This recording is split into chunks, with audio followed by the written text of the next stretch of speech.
शहीदों की चिताओं पर हर वर्ष यूं ही लगेंगे मेले, शहीदों की चिताओं पर हर वर्ष यूं ही लगेंगे मेले, वतन पर मिटने वालों का यही आखिरी निशान होगा। कश्मीर के मुख्यमंत्री, अगर कश्मीर में 370 हटी तो खून की नदियां बह जाएंगी। बजाऊ तक पहुंची क्या भाई नदी? खून की बूंद किसी के पे लगी? 370 हटी। झुंझुनू जिले के अंदर 500 के करीब गांव हैं, जिसमें से 488 झुंझुनू जिले के अंदर शहीद हुए हैं। आज तक 488 मतलब हर गांव के गले पीछे एक मूर्ति लगी हुई है। इस जिले के अंदर 50,000 पूर्व सैनिक हैं, 30,000 सर्विस सैनिक हैं, मतलब करीब 80,000 के करीब इस झुंझुनू जिले के अंदर सैनिक हैं। पूरे भारत के अंदर यही एक जिला ऐसा है जिसके अंदर सबसे ज्यादा जनसंख्या सैनिकों की है। मन रोमांचित हो जाता है कि हमें प्रभु ने उस माटी पर जन्म दिया है जो देश के प्रति अपनी इतनी सर्वोपरि है। झुंझुनू जिला यही हमारा सौभाग्य है। मैं कहता हूँ देवता ही हैं, वो भी देश के लिए, धर्म के लिए अपनी आहुति दी थी, और राम प्रताप जी ने भी देश के लिए आहुति दी है, इसलिए देवता से कम नहीं है।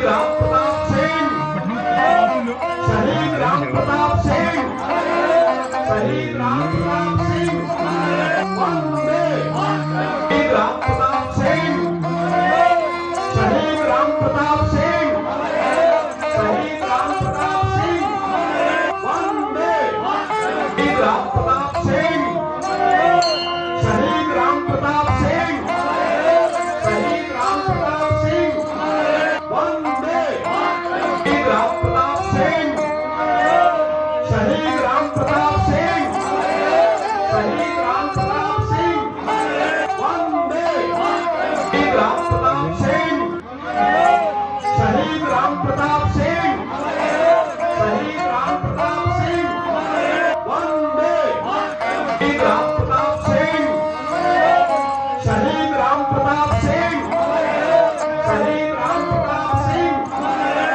वंदे शहीद राम प्रताप सिंह, शहीद राम प्रताप सिंह, शहीद राम प्रताप सिंह, शहीद राम प्रताप सिंह, शहीद राम प्रताप सिंह, शहीद राम प्रताप सिंह।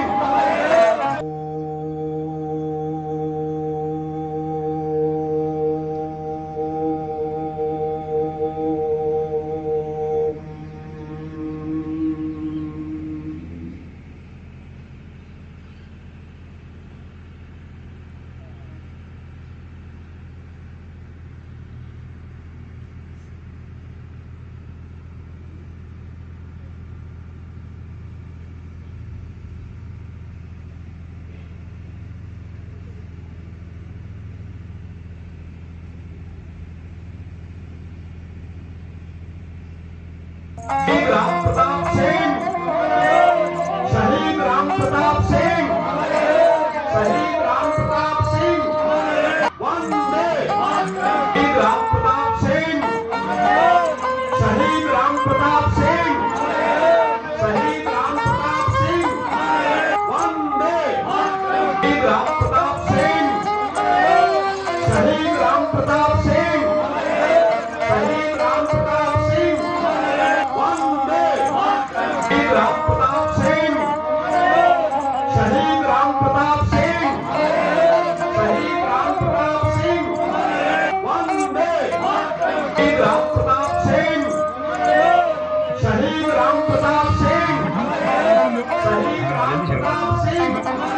वंदे शहीद राम प्रताप सिंह, शहीद राम प्रताप सिंह, शहीद राम प्रताप सिंह, वंदे शहीद राम प्रताप सिंह, शहीद राम प्रताप सिंह, शहीद राम प्रताप सिंह, वंदे शहीद राम प्रताप सिंह, शहीद राम प्रताप सिंह, शहीद राम प्रताप सिंह, वंदे।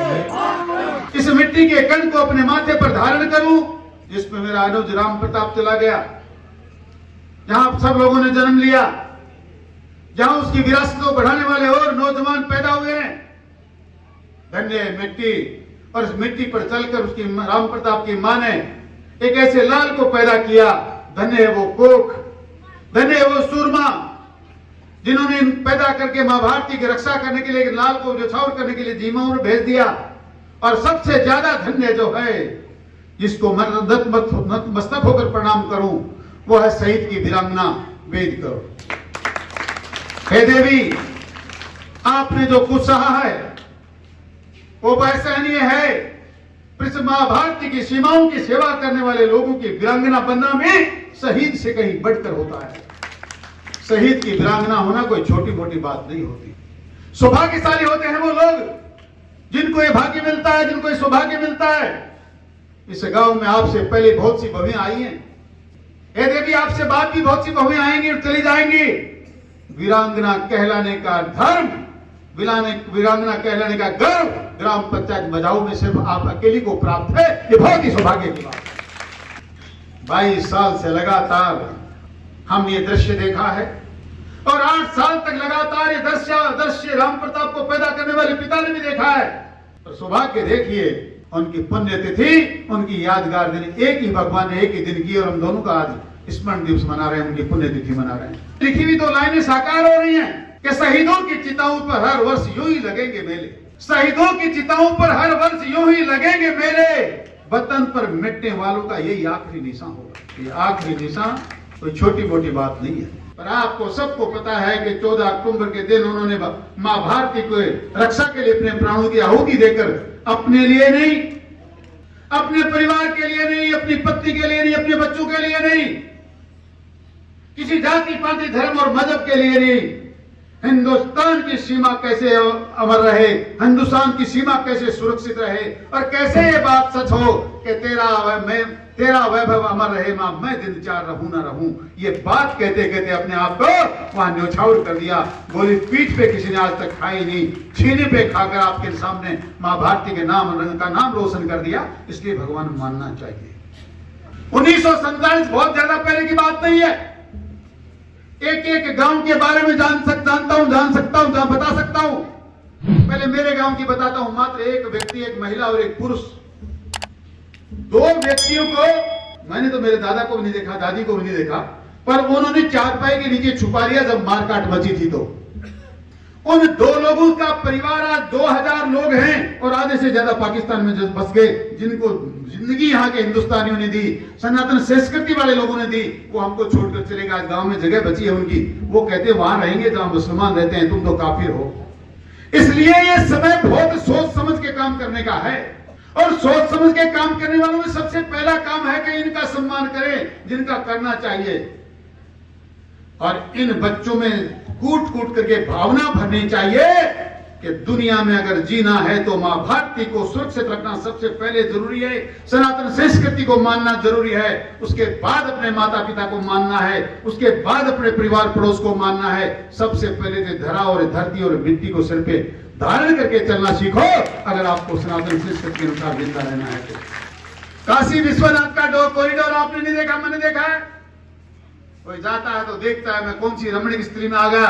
और मैं उज्जैन भी बहुत बार गया हूं। महाकाल के लोक को जाकर देख कर आइए। आज मंदिर में जाने के लिए बूढ़े बुजुर्गों को ई कार में चलना पड़ता है, पैदल चल के मंदिर के भगवान तक पहुंच नहीं पड़ सकते। ऐसा उन शहरों के बीच में बनाया है। लोग कहते हैं शहर बड़े बढ़ गए, शहरों में जगह नहीं है, दुकान नहीं मिलती, मकान नहीं मिलता। वहां भगवान का मंदिर बना है, और कम से कम हजारों बीघा में बना है। ये ऐसा क्यों हुआ? ये अभी संभव क्यों हुआ? इससे पहले क्यों नहीं हुआ? देश यही था, भगवान भी हमारे थे, सब कुछ हमारा था, पुस्तकें भी भगवान के बारे में छपने वाली पहले से ही थी। पर ये तो मंदिरों की चर्चाएं हैं बुजुर्गों और नौजवान दोस्तों।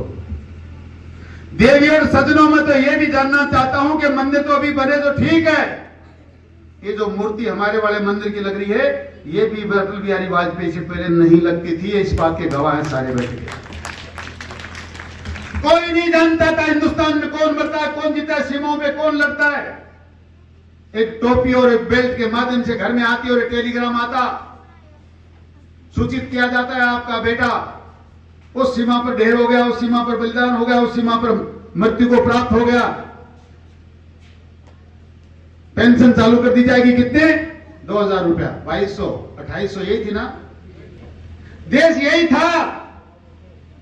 अजायब घर बन रहे थे, चर्च बन रहे थे, मस्जिदें बन रही थी, एक जगह नहीं लाखों, पर मंदिर बनाने की हिम्मत किसी ने नहीं की। शहीद को पेंशन मिले, चिंता किसी ने नहीं की। 2000, 2500, 5000, पूरा देश गवाह है, पूरी सैनिक परिषद इस बात की गवाह है कि आज देश में अटल बिहारी वाजपेयी के बाद माननीय नरेंद्र जी मोदी ने वन पेंशन वन योजना तैयार करके इन लोगों को जो पेंशन के बूते पे बैठे हैं 40, 50, 60 हजार रुपया पेंशन का मिलता है। देश का कुछ बिगड़ा तो नहीं? अध्यापक लोगों की तनख्वाह कम तो नहीं हुई? आप लोगों को जिंदगी में की चवन्नी नहीं मिली, सब साल में 3 बार 600 रुपए किसान योजना में मिलते कि नहीं मिलते? केंद्र सरकार से जितना काम होना चाहिए, सड़कें बन रही है, मंदिर बन रही है, बस पेंशन मिल रही है, किसान को मुआवजा मिल रहा है, इनकी पेंशन भी बखूबी मिल रही है। आज भारत वो देश है जो अंतरिक्ष में पहुंच रहा है, जिन्होंने कभी सपना नहीं सोचा। और तो और जिन चीजों के लिए रोजाना आप अखबारों में पढ़ते थे कि मिसाइल गलत बना दी, ये राफेल गलत बना दी, ये राइफल गलत बना दी, इस देश के महामना ने और आपके दिए वोट में ऐसी ताकत आई कि अब रूस की कि अमेरिका की जरूरत नहीं, मिसाइल भी हिंदुस्तान में बनेगी, राफेल भी हिंदुस्तान में बनेगी, टैंक भी हिंदुस्तान बनेगी, और लोग हमारे से खरीदने के लिए लाइन लगाए बैठे हैं। ये इसलिए संभव हुआ कि आप तो मानते हो कि नहीं मानते हो, पर सनातन संस्कृति वाले लोग जिनको आपने मत के माध्यम से कहीं पहुंचाया, हम लोग इस बात को मानते हैं कि हमारे भगवान हैं, और ये हमारे भगवानों ने हम पे इतनी कृपा कर दी कि देश इतना समृद्धशाली बन गया। वाजपेयी जब से इनका सम्मान बढ़ाया, लोगों ने कहा ताबूत में घोटाला हो गया।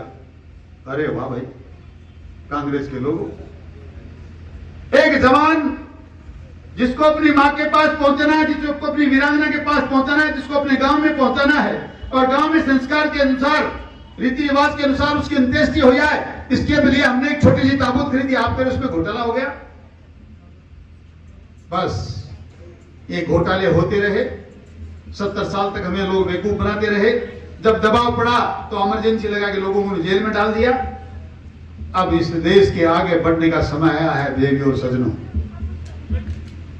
अब भारत को वापस दुनिया का गुरु बनने का समय आया है। हरि जी कह रहे थे कि विवेकानंद ने आरती उतारी है, वो वापस विवेकानंद के सपनों को साकार करने का, जिंदा करने का समय आया है। इस देश में दुनिया के बहुत अगर विकसित देशों से आगे निकलने का समय आया है। यही हथियार बने, यही राफेल बने, यही टैंक बने, और यहां का जवान अपने मान सम्मान के साथ अपने भारत की फैक्ट्रियों में बने हुए हथियारों से काम मिले, और इसके साथ साथ जो इस देश का मान सम्मान बढ़ा है। आपने पढ़ा नहीं था क्या? हालांकि महिला है, मैं उसके बारे में कुछ ज्यादा टिप्पणी करना नहीं चाहता। मुफ्ती कश्मीर के मुख्यमंत्री, अगर कश्मीर में 370 हटी तो खून की नदियां बह जाएंगी। बजाऊ तक पहुंची क्या भाई नदी? खून की बूंद किसी के पे लगी? 370 हटी, 35A हटा। मैं बहुत गवाह हूं इस बात का, एक बार नहीं अनेकों बार। और 10-15 दिन में कश्मीर में रहने का मौका मिला, जब मैं नवलगढ़ की और उदयपुरवाड़ी की मंडी का चेयरमैन बना था। 15 लोग मेरे साथ थे। आप तो जानते हैं कि झुंझुनू का फौजी जगह जगह मिलता है, और हम लोग नए नए बच्चे थे। एक फौजी के पास खड़े हो गए, मैं जानता था उसको, गांव का शायद अपने वकील साहब के आसपास का भड़वासी या भाई का आदमी था। पहचान गया, वो भी मुझे पहचान गया। मैंने कहा भाई देख, 15 तो लोग हैं, और मैं इनका वोट लेने के चक्कर में यहाँ लाया हूँ, इतने पैसे है नहीं कि 1-2-4 दिन रहने की व्यवस्था कर दे। बोला चुपचाप शाम के टाइम ये फोन नंबर मैं दूंगा, नहीं तो तुम बैठे कहाँ वहां मिल जाना, इस जगह पे खड़े हो, यहां हमसे बात कर ली तो तुम भी मारे जाओगे। फौजी की तरफ आंख उठाने वाले की आंख निचोड़ देते हैं। ये हालात पैदा किए हैं भारतीय जनता पार्टी के प्रधानमंत्री ने। इस देश का नेतृत्व करने वाले लोग आज मंदिरों में भगवान की पूजा भी कर रहे हैं, सेनानियों की पूजा भी कर रहे हैं, और तो और जब गंगा स्नान करते हैं तो काशी और विश्वनाथ में बैठकर उन लोगों के चरण स्पर्श करके उनके पांव को धोते हैं जो आपके गांव की गंदगी को साफ करते हैं। ऐसा कोई आदमी मिलेगा आपको? ना पांव धोने से उनके पांव धुलेंगे, ना उनके एक दिन काम करने से उनका कोई भला हो जाएगा।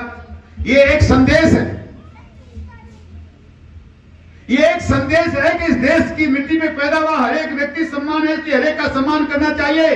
आओ मिलकर शपथ लें आज राम प्रताप की पुण्यतिथि पर कि पूरा देश एक है, पूरा गांव एक है, पूरा समाज एक है। हमारी ना जाति है, ना पाति है, ना धर्म है, ना मजहब है, नीचा के ऊंचा हमारा कुछ नहीं है, मानव है सबके सब। आओ मिलकर साथ चले, मां भारती का विकास करें। मैंने आपके स्कूल में एक बार शायद सरस्वती के बारे में महिमा मंडन किया था ना, दोबारा उसको मैं दोहराना नहीं चाहता। किसी देवता के हाथ में फूल नहीं होता है, किसी के हाथ में वीणा नहीं होती है, कोई हंस की सवारी नहीं करता है। करता होगा, देखा होगा उन्होंने, मैंने देखा नहीं, आपने देखा नहीं, पर ये एक प्रेरणा है। कमल के फूल की तरह कीचड़ में खिलते रहो, हंस की तरह ऐसे न्यायप्रिय बन जाओ। हंस जब न्याय करता है तो दूध और पानी को चोंच लगाते अलग अलग कर देता है। वीणा का मतलब कहता है अपनी मां अच्छी वाणी बोलिए, भगवान का स्मरण माला के माध्यम से करिए। तो मोदी जी की भी ये प्रेरणा है। देखिए, मैं भगवान की आराधना भी कर रहा हूं, मैं वाल्मीकि के चरण स्पर्श भी कर रहा हूं, मैं सड़कों में झाड़ू भी लगा रहा हूं, मैं थालियां भी बजा रहा हूं, मैं तालियां भी बजा रहा हूं। हर एक चीज का अर्थ निकलता है मित्रों। ताली बजा के सुबह सुबह 5 मिनट पता कर लेना कितना फायदा होता है। ब्लड का संचार बढ़ता है, रक्तचाप बढ़ता है, ब्लड का सर्कुलेशन बढ़ता है, कभी जिंदगी में हार्ट अटैक नहीं होता। ये सारी की सारी चीजें हमको बताई गई हैं। इसलिए ऐसे लोग जो देश की चिंता करते हैं, ऐसे जो लोग देश का विकास करते हैं, 70 साल हमने ऐसे लोगों को ढोया है, आगे बढ़ाया है, जिन्होंने अपनी राजनीति अपने परिवार से बाहर निकलने नहीं दी। उन सबको छोड़कर संभलने की जरूरत है। बहुत सी बातें आपके बीच में और कहनी है, लेकिन 2-4 बातें कहकर खत्म करूंगा। ग्राम पंचायत सिंगनौर जिसमें मजाऊ आता है, पहले तो आपका दुर्भाग्य कि मेरे टाइम से आप लोग उदयपुरवाड़ी तहसील में शामिल थे। उस टाइम में हमारी तो उप तहसील थी, इसलिए नहीं काम हो पाया और जाते जाते हम भी चले गए, पर आप लोग उदयपुरवाड़ी में रह गए। अब सरकार ने निर्णय किया, कौन सी सरकार ने बताया क्या? यहाँ की सरकार का क्या नाम पता आपको? राजस्थान में कौन सी सरकार है? कहीं की ईंट कहीं का रोड़ा, भानुमति का कुनबा जोड़ा। ये सरकार है। यहाँ कोई ना बघेलोत की है ना राजेश पायलट की है। बसपा से लाए, सपा से लाए, इंदरी लाए, इंडी पिंडी लाए, कांग्रेस लाए और मिला के एक सरकार बनाई। उसका नाम है कहीं की ईंट कहीं का रोड़ा, भानुमति का कुनबा जोड़ा। और भानुमति के कुनबे वाली सरकार 2 साल रही कोरोना में। कोरोना तो ऐसे वैसे नहीं आ गया। भगवान ने सोचा इनसे सरकार तो चलनी नहीं है, मध्यावधि चुनाव कराऊंगा तो बड़ा पैसा खर्च हो जाएगा, 5 साल घसीटना तो है। बेचारों को कोरोना का नाम लेके बंद कर दो, 2 साल बैठे रहे कमरों में आराम से। बाहर निकले, सरकार चलने की स्थिति रही नहीं, तो फिर होटलों में जाके बैठ गए। 2 साल होटलों में बैठे, साल भर बचा है। चिंता मत करो, 2-4 महीने में चुनाव होने वाला है। ये सरकार 4 साल में 5 साल में जैसी चली आप लोगों ने अच्छा देखा है, पर इसके पहले क्या हुआ है? सरकार बनी कैसे? एक कार्टून आया जयपुर में, बहुत बड़ी मीटिंग करी, सभा में आयोजन किया और मेरे सामने किसान समुदाय बैठा है। मैं आपको भी बताना चाहता हूं, आप बुरा मानना मत, लेकिन आपको क्या होता है, एक आदमी कुछ करता है ना तो आप सोचते हो यार 1 रुपये 2 दे दियो। अब आग लगाओगे तो 2 तो पक्का ही देसी, क्योंकि तो वोटा का टाइम में भी करो, वो 5 गेरी तू कितनी गिरा है। भारतीय जनता पार्टी की सरकार ने 50,000 रुपया आपका लोन माफ किया। बेरोजगार नौजवानों को नौकरी करने के लिए उनको उनकी राशि देने के लिए उनका काम किया। सड़कों का टोल टैक्स माफ किया, बिजली का बिल माफ किया। आपको लगने लगा सरकारें कुछ भी कर सकती हैं? तो ये सारी हमारी चीजें देख के इंदिरा रसोई के माध्यम से 5 रुपए में नाश्ता और 8 रुपए में खाना मिलता था, लोग खाने आते थे। मैंने कई बार खाना किया। एक व्यक्ति का लाखों रुपए का बिल माफ, फ्री में इलाज होता था अस्पताल में जाने के बाद भामाशाह कार्ड के माध्यम से। इन सब चीजों को कांग्रेस के लोगों ने पढ़ा और पढ़ के साथ निकाला, अब तो एक ही रास्ता है। ये तो हकीकत में कर रहे हैं, वो तो हम कर नहीं पाएंगे, अपने को झूठ बोलना है। तो दिल्ली में कार्टून को बुलाया जिसका नाम था राजीव गांधी। जो कभी आलू से सोना बनाता है, कभी कुछ बनाता है, उसने कहा 1 2 3 4 8 9 और 10वें दिन राजस्थान के सरकार के किसान का सारा कर्जा माफ। और शेष मांझी जैसे लोगों ने बजाई ताली और हो गया काम। 10 दिन के अंदर लोन माफ होने वाला। बीजेपी से क्या लेना देना, करा लियोगे माफ। बेरोजगारों को रोजगार भत्ता देंगे 3,500 रुपया।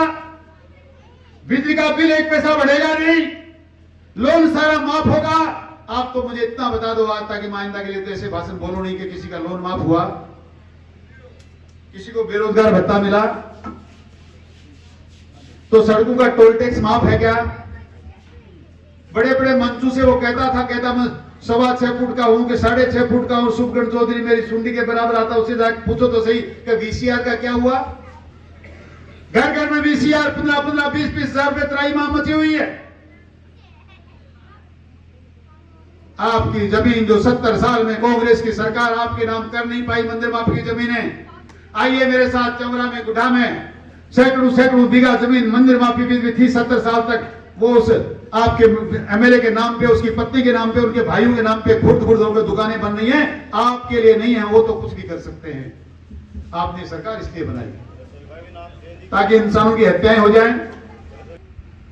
वो जो रसोई वो कह रहे थे कि साहब अब ये हमारी भामाशाह योजना में अन्नपूर्णा रसोई तो रहेगी नहीं, इंदिरा रसोई चलाएंगे, बताइए कहीं चलती हुई नजर आती है?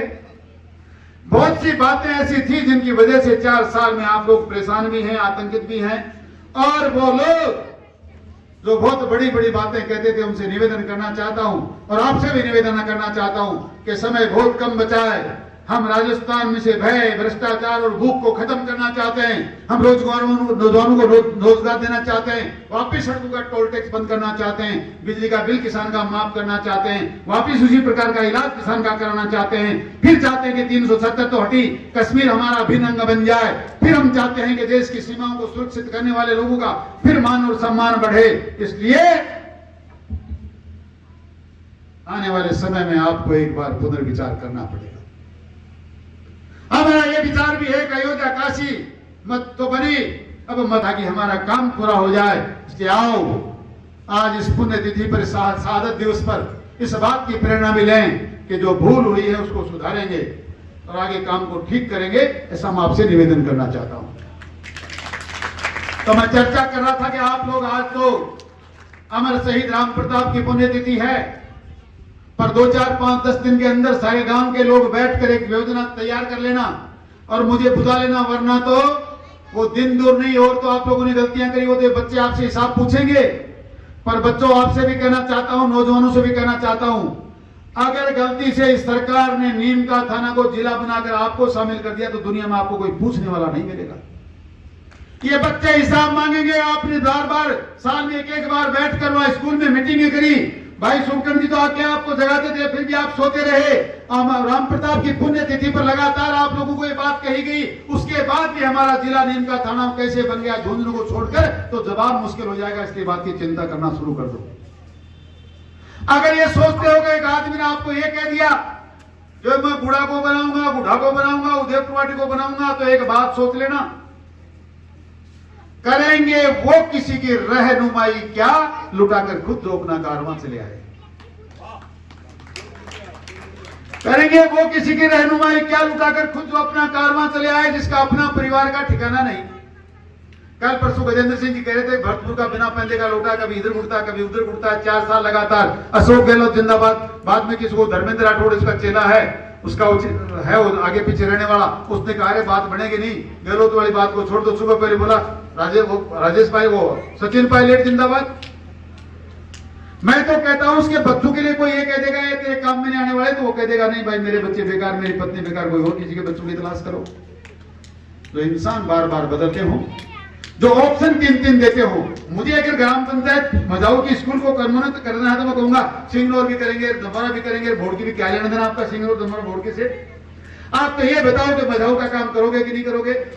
उसको करना होता तो कहता हाँ मैं मर जाऊं, चाहे बुढ़ा बनाऊंगा या उदयपुरवाटी बनाऊंगा या बुढ़ा बनाऊंगा। एक बात बोलता, लोगों ने तो खाली इतना पूछा था आप ये बताइए कि जिला कौन सा बनेगा। मोदी विधायक वहां नीम का थाना का खुला कह रहा, मेरा प्रस्ताव बन गया, कलेक्टर ने अनुमोदन कर दिया। एडीएम अनिल महिला है, उससे मैंने बात करी, वो कह रहा बिल्कुल आपका क्षेत्र उदय नीम का थाना में जा रहा है और आपका जिला झुंझुनू से हटने वाला है, और उसके बाद इनको गुमराह किया जा रहा है।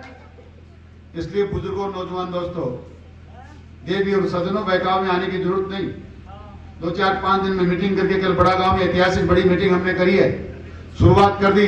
आप भी 5-10 दिन के अंदर इकट्ठे होकर अपने अपने गांव ढाणी में मीटिंगें कर लो। मुझे भी बुला लेना। एक आपत्ति प्रमाण पत्र मैंने रखा है, उस पर साइन करके मैं सरकार को देना चाहता हूं। और हम किसी नीम का थाना के खिलाफ नहीं है। हम कहते हैं नीम का थाना को जिला बनना चाहिए, बने, पर वो पहाड़ी क्षेत्र का वो भाग मिले जिनको सुविधा है, जिनको दुविधा है उस हिस्सा नहीं मिले। इसलिए अपना अपना ऑब्जेक्शन करना शुरू कर दो ताकि आपका जिला बच जाए। ये रही मेरी सूचना। अब मैं वैसे तो मंच का अतिक्रमण कर रहा हूं, पर अलग अलग एक एक को बात कहूंगा तो चलेगी नहीं। 17 तारीख को भारतीय जनता पार्टी लक्ष्मणगढ़ से किसानों के समर्थन में एक आंदोलन कर रही है। आपके बाजरे का समर्थित मूल्य तय नहीं कर रही राजस्थान की सरकार। समर्थन मूल्य मिले, बाजरे की खरीद हो, इस बात के लिए हमने 11 तारीख को 17 तारीख को 11 बजे लक्ष्मणगढ़ विधानसभा के स्टेडियम में एक किसानों की महासभा बुलाई है। आपको निवेदन है, आपको प्रार्थना है कि आप लोग भी वहां पहुंचे ताकि आपके अधिकारों के लिए हम लोग लड़ सकें। हम सौभाग्यशाली हैं बच्चों, और हम लोग सारे की हम लोगों ने झुंझुनू जिले के अंदर मतलब जन्म लिया है। झुंझुनू जिले के अंदर 500 के करीब गांव हैं, जिसमें से 488 झुंझुनू जिले के अंदर शहीद हुए हैं।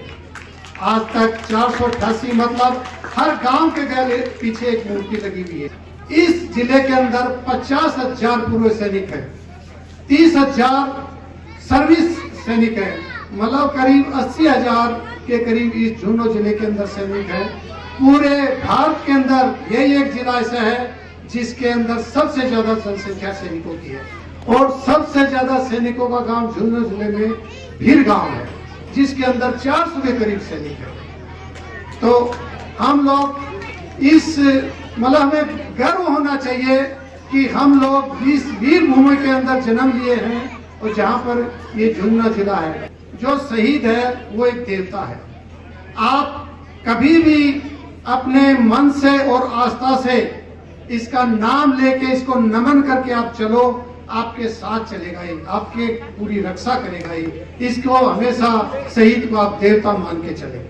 मन रोमांचित हो जाता है कि हमें प्रभु ने उस माटी पर जन्म दिया है जो देश के प्रति अपनी इतनी सर्वोपरि है। झुंझुनू जिला, यही हमारा सौभाग्य है। हम इस एहसास से अपने आप महकते रहते हैं कि जन्म झुंझुनू में मिला है। आज शहीद राम प्रताप जी की 22वीं शहादत दिवस पर मैं इस मजाऊ गांव की पवित्र धरती को नमन करता हूं, कोटि कोटि नमन करता हूं। नमन करता हूं उस परिवार को जिन्होंने 2-2 शहीद भारत माता को दिए हैं। नमन करता हूं उस माता पिता को जिन्होंने ऐसे पुत्र को जन्म दिया।